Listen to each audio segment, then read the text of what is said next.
Hello students, liquidator account का एक सम देखते हैं। XYZ Limited were into voluntary liquidation on 31 March 2024। Balance sheet on that date was as under. देखो balance sheet दिया है। Liability side पे share holders fund, share capital. There are 3 types of equity share capital, A, B and C। A equity shares 100 rupees each, fully paid up. B equity shares 100 rupees each, 50 paid up. C equity share 100 rupees each, 40 paid up. So there are 3 types of equity shares. Then preference shares, non current liabilities में debentures है, long term provision में provident fund दिया है। उसके बाद current liabilities में creditors है, bills payables. Other current liabilities में outstanding interest on debentures, outstanding salary for 3 clerks for 3 months, outstanding income tax दिया है 24 का है, 22-23 का। तो इस तरह से लायबिलिटी साइड पे सभी डिटेल दिया है। देन एसेट साइड में टेंजिबल एसेट्स में लैंड एंड बिल्डिंग है, प्लांट मशीनरी है, नॉन करंट इन्वेस्टमेंट है, PL अकाउंट दिया है, inventory, stock, debtors and cash on hand, इतना डिटेल दिया है। Some other additional information also given. Assets were realise, asset realise की जो वैल्यू है वो आपको दिया है। Expenses of liquidation amounted to 25,000। Liquidator remuneration is 4% on asset realise by him and 2% of the payment to the unsecured creditors. तो liquidators को 2 type का रेम्यूनरेशन मिलने वाला है।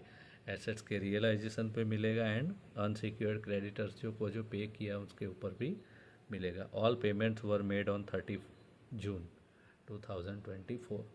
Prepare liquidators final statement of receipt and payments. तो इतना सम है, इसके ऊपर से हमें लिक्विडेटर का फाइनल जो स्टेटमेंट है वो स्टेटमेंट प्रिपेयर करना है। ठीक है, तो स्टेटमेंट प्रिपेयर करते हैं।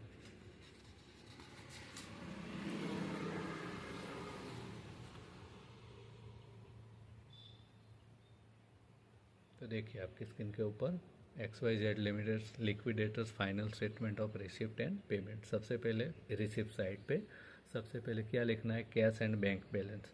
तो सब में देखो cash and bank balance asset side पे दिया होगा। तो देखो एसेट साइड पे कैश ऑन हैंड कितना है, 1 लाख। ठीक है, तो सबसे पहले लिखेंगे 1 लाख। उसके बाद surplus from fully secure creditors. सब में ऐसे कोई क्रेडिटर्स दिए नहीं है जो फुल्ली सिक्योर्ड हो और उनसे सरप्लस अमाउंट मिले, तो यहाँ पे कुछ आएगा नहीं। देन एसेट्स रियलाइज, जो भी एसेट्स आपने बेचे उनका जो वैल्यू आया वो यहाँ पे लिखना होगा। तो एडिशनल इन्फॉर्मेशन में दिया है, देखो assets were realise, land and building 12,50,000, plant machinery 6,75,000, investment यहाँ पर जो है इन्वेस्टमेंट है, इन्वेंट्री लिख दिया है, यहाँ पर आएगा इन्वेस्टमेंट। इन्वेस्टमेंट का जो वैल्यू है रियलाइजेशन वैल्यू 2,50,000। उसके बाद स्टॉक 1,25,000 एंड डेटर्स 2 लाख। तो सभी का मिला के टोटल 25 लाख हो रहा है। तो रिसिप्ट साइड पे यहाँ पर ख़त्म हुआ जो एंट्री हो। अब पेमेंट साइड पे जाते हैं। सबसे पहले फुल्ली सिक्योर क्रेडिटर्स को, तो ये सब में फुल्ली सिक्योर क्रेडिटर्स कोई दिए नहीं, तो उनको कुछ पे करना नहीं। उसके बाद लिक्विडेशन एक्सपेंसेस। तो एडिशनल इन्फॉर्मेशन में लिक्विडेशन एक्सपेंसेस का पॉइंट्स है, देखो expenses of liquidation amounted to 25,000, तो 25,000 लिखेंगे।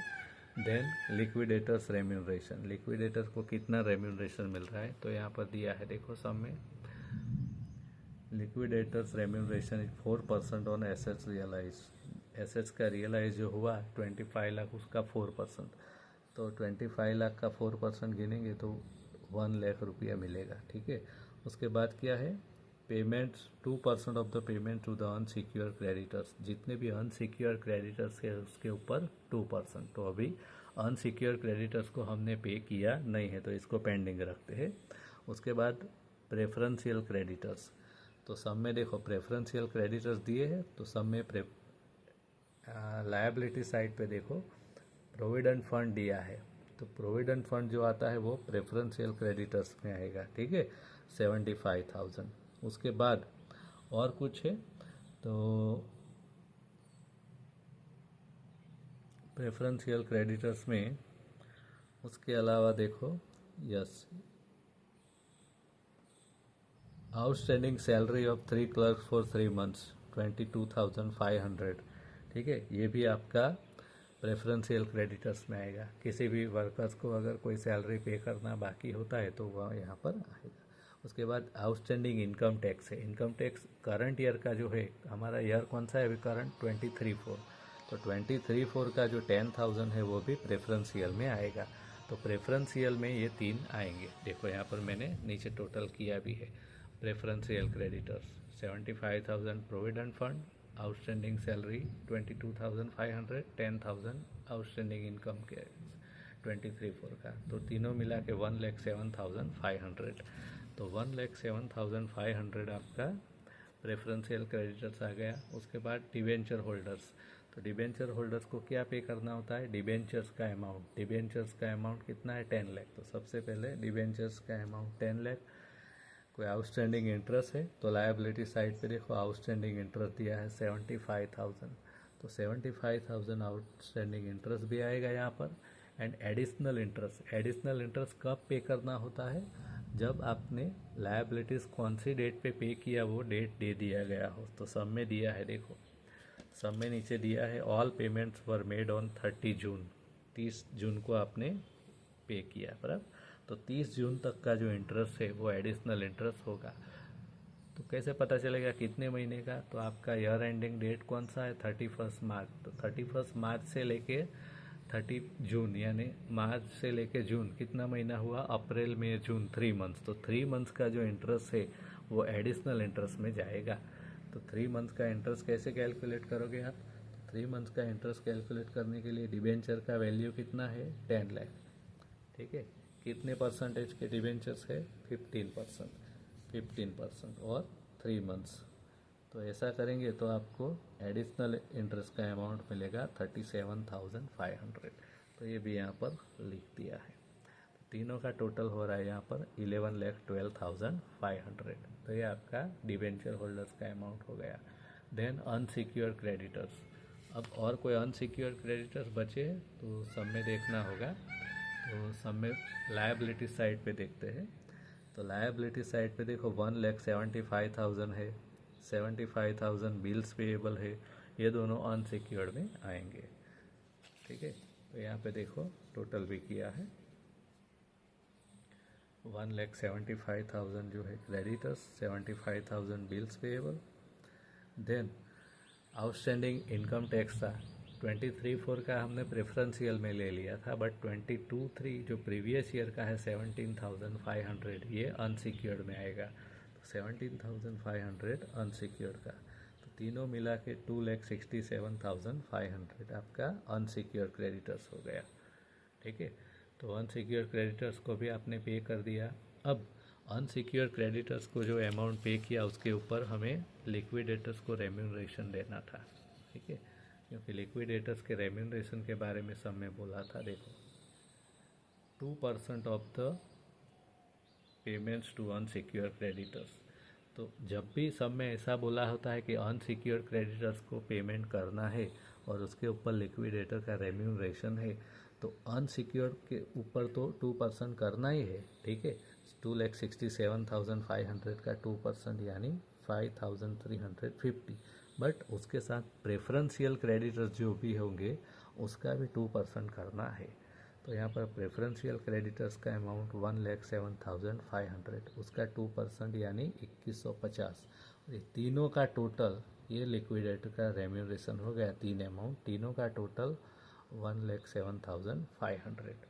तो इस तरह से लिक्विडेटर ने अपने ड्यूज पे किए। कहाँ तक पे किए, अनसिक्योर क्रेडिटर्स तक, ठीक है, यहाँ तक आपने पे किया। अब आपके पास कितना बैलेंस बचा है वो सबसे पहले कैलकुलेट करना ज़रूरी बनता है। तो सबसे पहले इनकम देखो, इनकम साइड पे 1 लाख कैश था, 25 लाख एसेट्स रियलाइज का, यानी टोटल कितना हो गया 26 लाख। तो देखो यहाँ पर कैलकुलेशन 26 लाख टोटल रिसिप्ट, उसमें से आपने पेमेंट कितना किया, तो लिक्विडेशन एक्सपेंसेस पे किया, रेम्यूनरेशन पे किया, प्रेफरेंशियल क्रेडिटर्स को पे किया, डिबेंचर होल्डर्स को पे किया और अनसिक्योर क्रेडिटर्स, यहाँ तक जो आपने पे किया उसका टोटल आ रहा है 16,20,000। तो रिसिप्ट में से पेमेंट माइनस करेंगे तो कितना अमाउंट अभी सरप्लस बचा है आपके पास, रिमेनिंग 9,80,000। ठीक है, इतना अमाउंट अभी आपके पास बचा है। 9,80,000 आपके पास बचा है। अब आपको टोटल पे कितना करना बाकी है, तो सब में देखो अभी preference share holders and equity share holders को पे करना बाकी है। तो देखो प्रेफरेंस शेयर का कैपिटल कितना है, पेड अप 10 लाख, तो 10 लाख लिखा है यहाँ पर। इक्विटी शेयर्स ए का 5 लाख, बी का 5 लाख, सी का 6 लाख। तो सभी का मिला के अभी हमें इतना अमाउंट चाहिए 26 लाख। तो हम प्रेफरेंस और इक्विटी शेयर होल्डर्स को पे कर सकते हैं 26 लैक्स। बट हमारे पास कितना अभी बचा है, ओनली 9,80,000। तो 26 lakh amount to be return to share holders, but जो रिमेनिंग अमाउंट है हमारे पास वो इतना ही है 9,80,000। यानी इतना आपका डेफिसिट हो रहा है, कैपिटल डेफिशिएंसी 16,20,000, इतना आपको कम पड़ रहा है। ठीक है, अब पर शेयर कितना कैपिटल डेफिशिएंसी आ रहा है, तो कैपिटल डेफिशिएंसी पर इक्विटी शेयर।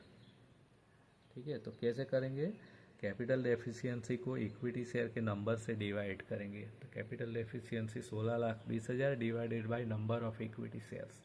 कितने नंबर ऑफ इक्विटी शेयर्स है, अमाउंट नहीं देखना, नंबर देखना है। 5,000, 10,000, 15,000, ओनली इक्विटी, प्रेफरेंस लेना नहीं है। तो तीनों का टोटल कितना हो रहा है 30,000। तो 30,000 यहाँ पर लिख देंगे। तो पर इक्विटी शेयर कितना हो रहा है, 54 रुपीज़ कैपिटल डेफिशिएंसी हो रहा है। ठीक है, अब कौन से शेयर पे कितना रिटर्न करना है या कितना मंगवाना है, तो देखो इस तरह का आपका फॉर्मूला बनेगा। पेड अप में से कैपिटल डेफिशिएंसी माइनस करना होगा। अगर आंसर प्लस में आ रहा है तो रिटर्न करना है, माइनस में आ रहा है तो कॉल करना है। तो ये इक्विटी शेयर देखो 100 rupees is fully paid up, तो पेड अप 100 माइनस डेफिशिएंसी 54, यानी 46 रुपीज़ उनको रिटर्न करना है। 20 इक्विटी शेयर 100 रुपीज़ का है बट 50 पेड अप है, तो पेड अप 50 माइनस डेफिशिएंसी 54, यानी माइनस आ रहा है अमाउंट, माइनस आ रहा है यानी उनसे मंगवाना है कि भाई लाइए पैसा लाइए, कॉल करना है।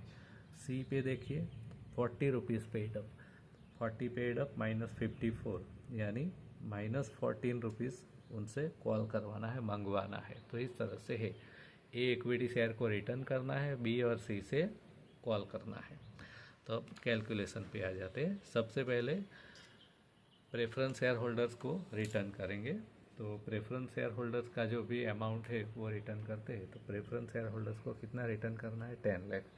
तो प्रेफरेंस शेयर होल्डर्स को रिटर्न करेंगे 10 लाख रुपीज़। उसके बाद इक्विटी, इक्विटी में हमने देखा ए इक्विटी शेयर होल्डर्स को रिटर्न करना है। तो ए इक्विटी शेयर 5,000, तो नंबर ऑफ इक्विटी शेयर्स कितने हैं 5,000 ए इक्विटी शेयर्स। तो 5,000 ए इक्विटी शेयर्स, और उनको कितना पे करना है, जैसे हमने कैलकुलेशन में देखा 46 रुपीज़ के हिसाब से, 46 रुपीज़। तो 46 रुपीज़ के हिसाब से उनको पे करने का जो अमाउंट आ रहा है वो 2,30,000। ठीक है, अब B and C equity shares की बात करते हैं। तो बी एंड सी इक्विटीज़ को पे नहीं करना है, उनका माइनस आ रहा है उनसे, उनसे कॉल करना है, लेना है उनसे। ठीक है, तो सबसे पहले रिसीव साइड पे जाएंगे, calls received on equity shares B, कितने हैं नंबर्स 10,000, 10,000 शेयर्स, और एक शेयर पर उनसे लेना है 4 रुपीज़ के हिसाब से। ठीक है, तो 40,000। अब सी इक्विटी शेयर्स, सी का कितना है number of equity share 15,000, 15,000 shares, एक शेयर पे उनसे कितना 14 रुपीज़ कॉल करना है। ठीक है, तो 15,000 इंटू 14 रुपीज़, आंसर आ रहा है 2,10,000। 2,10,000 उनसे मंगवाना है। ठीक है, तो इस तरह से शेयर होल्डर्स को रिटर्न करना है और उनसे मंगवाना है। ठीक है, आप दोनों साइड का टोटल करते हैं तो इनकम साइड पे देखते हैं, रिसिप्ट साइड पे। रिसिप्ट साइड पे देखो 1 लाख, 25 लाख, 40,000, 2 लाख 10,000, तो सबका अमाउंट मिला के टोटल आपका हो रहा है 28 लाख 50,000। पेमेंट साइड पे भी आपका टोटल हो रहा है 28 लाख 50,000। तो यहाँ पे आपका सम कंप्लीट होता है।